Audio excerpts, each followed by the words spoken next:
There is new breath in the life of gold's price after a dramatic fall from an even more dramatic rise to all-time highs in gold's price. We're going to find out what's behind the latest move in gold and what we can expect as we head into the Christmas season. Let's explore.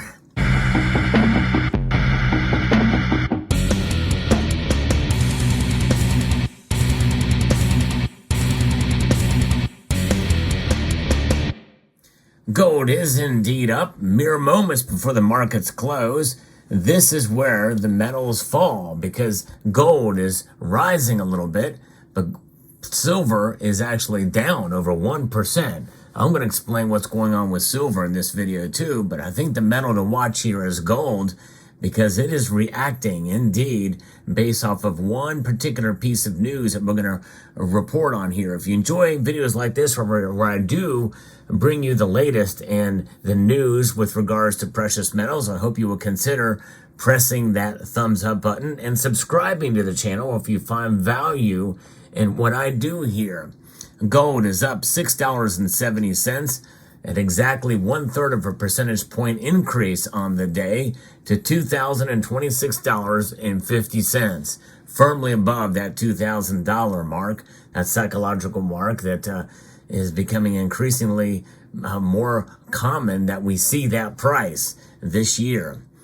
More on that later. Silver has fallen over 1%, down a quarter to $23.99 now, below $24 an ounce again. Platinum is down $13, down 1.44%, below $900. Folks, I think platinum's a steal at that price. Palladium, though, is actually up, and rhodium is up as well. Now, what's going on with gold? It is ultra sensitive, I believe now, to activity that's going on, especially with regards to the jobs numbers. The jobs numbers, we've got a report here from Morningstar and talks about the jobs numbers. From the November, the consensus estimates are that non-farm payroll employment to rise 172,500 versus the 150,000 increase in October. And that's the employment rate will remain at 3.9%. Hourly earnings to rise 0.3% on a monthly basis, up from 0.2% in October. Friday's employment report comes ahead of another highly watched release happening next Tuesday. That's November's Consumer Price Index report. That'll be quite interesting to see what that's about. Inflation has fallen steadily this year.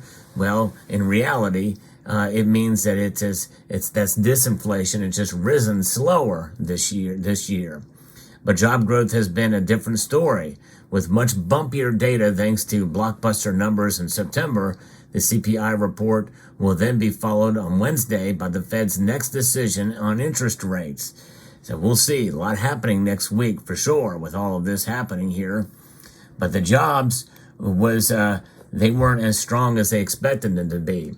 Non-farm payroll employment is expected to rise by 172,500 according to FactSet's consensus estimate, which is higher than October's headline number. But investors should remember that November's data will be distorted by the end of the United Auto Workers and SAG-AFTRA strikes. This is expected to boost the month's headline number by more than 41,000, according to Gregory Dacko, chief economist at EY. This will be the opposite of October, where those workers weren't counted in the payroll data. You also have to think about seasonal jobs as well, too. And so that is something that it should be taken into account. But gold is nervous because of that. And, gold firmed up on Wednesday, according to Reuters, as Treasury yields eased, stabilizing after a rapid retreat from a record high hit earlier this week, while investors brace for the U.S. jobs report for further clues on how soon interest rate cuts may materialize. And that's just it. When the gold gets nervous, it reacts, and silver is down. Now, this is happening amidst a stronger dollar, which, that is what's driving silver's price to fall, which is not psychological, whereas gold is rising purely on psychological anticipation of what's going to be coming here with some of the numbers. And it just goes to show you, as the dollar index is now up 0.2% to 104.18, and gold is actually down, over 4%. It's no surprise that we're seeing gold kind of, hanging on here while silver is falling as a commodity, and by the strength of the dollar. So the gold is defying this dollar right now. Gold is defying this, and silver is not. It's a bang, and that has widened the gold to silver ratio here even more now to 84.78 for the gold to silver ratio. I tell you, that is something else to see here and to witness as we are marching into the end of the year and into 2024. Where will this all end? Who knows? But nonetheless, we know that gold is proving itself really as a stable store of value in these economic uncertain times that we live. And we're going to continue to see that, I think. And silver's going to be bouncing around, I think, during this time. It's crazy. Now it's below $24, barely, but still. And that just goes to show you the volatility that is the silver market. But the gold market is certainly very well could be at a point in time, at least now with some of this news, depending what happens tomorrow, or Friday rather, with the actual job numbers when they come out, but also next week. Could we see a huge pullback in gold's prices based off the data that are shown and based on what the Federal Reserve statement is and what Jerome Powell says in his presser? Well, I don't know. It'll be very interesting. I kind of doubt it's going to fall by much, to be honest with you, but I do think there is some room for it to fall, especially with today's price movement to the upside, which is based off of pure psychology. And so when you think about it, these are the times when not to buy, I feel, when the price is moving dramatically based off of psychology. And really, it should be down really with silver today, but it's reacting to the uncertainty and being nervous about the payroll, or the non-farm payroll numbers. Now, what's the other thing we're looking at here too is a Fed watch tool. Gold scaled an all-time peak, well over $2,140, and then before dropping more than $100 on an uncertainty over the timing of the reductions. Further direction could come from the U.S. non-farm payroll data on Friday, and gold and silver traders are sitting on a tinderbox, and this payroll Friday could spark the flames, while they expect macro headwinds to weigh on precious metal short positions in the medium term. The current setup is ripe for a squeeze, according to analysts at TD Securities, which some feel they are the ones that were behind the big rise up of gold's prices on Sunday night. Traders are pricing in about a 60% chance of a rate cut by March of next year, according to the Fed Watch Tool. The Fed Watch Tool is where we get the idea of where people are thinking. In fact, that for this meeting here, there's a 97.7% chance that the Federal Reserve is going to leave rates right exactly where they are, not move one iota. 2.3 say that they will raise rates a quarter point. But I think we're going to leave them right where they're at. I don't think there's any surprises there of what's happening here. And then we look through other meetings. Most feel that the rate's going to stay pretty much right where it is until about March. In fact, now the calculus has changed a bit, and there's about 38.9% say that they're going to raise rates in March. 53.4% say they're going to keep them the same. Only 6.8% think they're going to lower them in March. But it's the May meeting where we see it really kind of spread out to where there's less likelihood of a chance that they're going to raise rates. Only 13.3% say that they will raise rates in March or in May.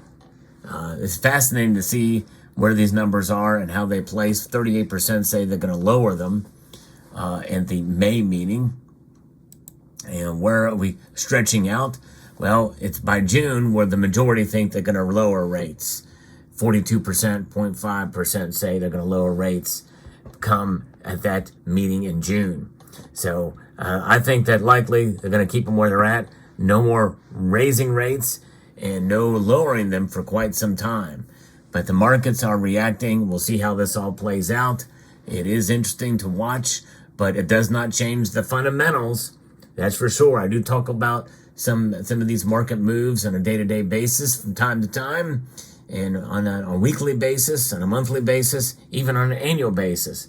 But when it's all said and done, it's all about holding on to what you have and preserving your wealth over the long course of time. It's about buying and holding for a better day, and to save yourself from the economic instability that befalls us from time to time. You know, we have to operate in a world of fiat currencies. It's just the name of the game. But there's nothing wrong with having a little bit of an outside of that system into sound money, such as gold and silver as well. But gold especially, I believe, is really poised to really be that foundation of a stable store of value through the course of time, even on days like this where it does react emotionally, because this is purely an emotionally driven market here. But notice that it didn't really rise by that much. It's only up, you know, a couple of bucks on the day, just right around a third of a percentage point. Whereas silver has fallen over 1%. So it's interesting, and that's the nature of how this is. I did a video yesterday talking in general, using the example of the movement of the price of all the metals, as we can gauge from their low risk to high risk if you go down. And today is another example of that really happening to an extent, but on an exaggerated level between gold and silver. So when you keep that in mind, I think it helps to digest the information. It helps to understand the markets even more. So let me know what your thoughts are in the comment section down below. Hope you found this video informative, insightful, and educational. I would like to extend a multitude of gratitude to each and every one of you for taking the time to watch, and to encourage you to please rate, share, comment, and subscribe.